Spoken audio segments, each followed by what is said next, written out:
Welcome back to the most news in the morning. John Lennon fans getting a look at some rare and never-before-seen artifacts from the former Beatles' New York years. They're part of a new exhibit at the Rock and Roll Hall of Fame ANNEX in New York City.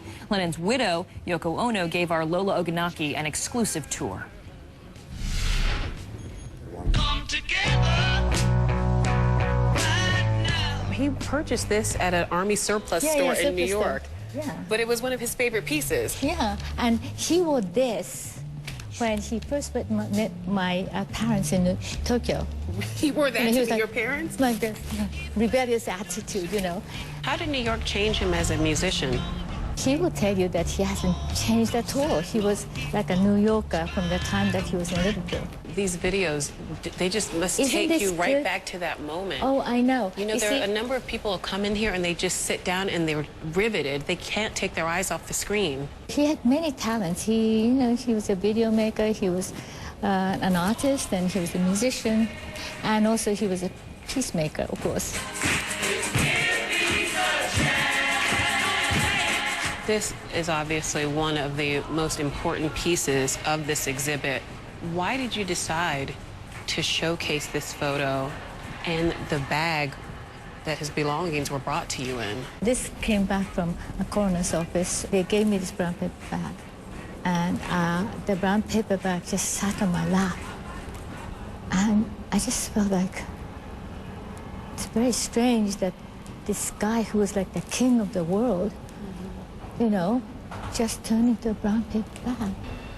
He had this amazing life, traveled the world, touched people across the planet, and it all came down to a brown paper bag. I know.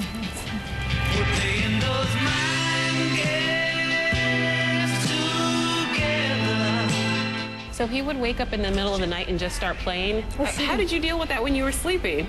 Well, I'm an artist, so I didn't mind it. I mean, I would say, oh, maybe that chord, or maybe you can, oh, whatever, you know. You're like, oh, honey, C minor. I think that's better. This is his most popular song. I know. But I thought it was so interesting that you had a lot to do with this song. Well, I was there. Well, look what he said. Well, he said that. But he said Yoko actually helped a lot with the lyrics, but I wasn't man enough to let her have credit. Well, look, I mean, you know, it's his song, okay? But it's your song, too. Yes, in spirit. Okay. Look.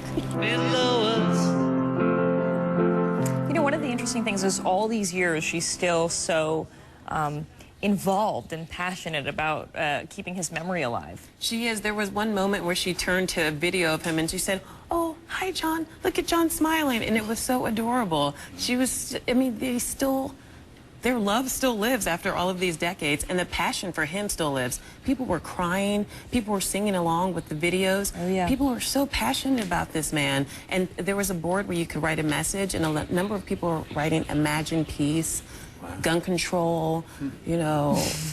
Yeah, and it was very political. I used to live but it was near strawberry fields in Central Park, and you know that big Imagine, and people come every day, drop off flowers, take pictures. I mean, it's a legacy that, you know, still lives on after all of these decades. Pretty incredible.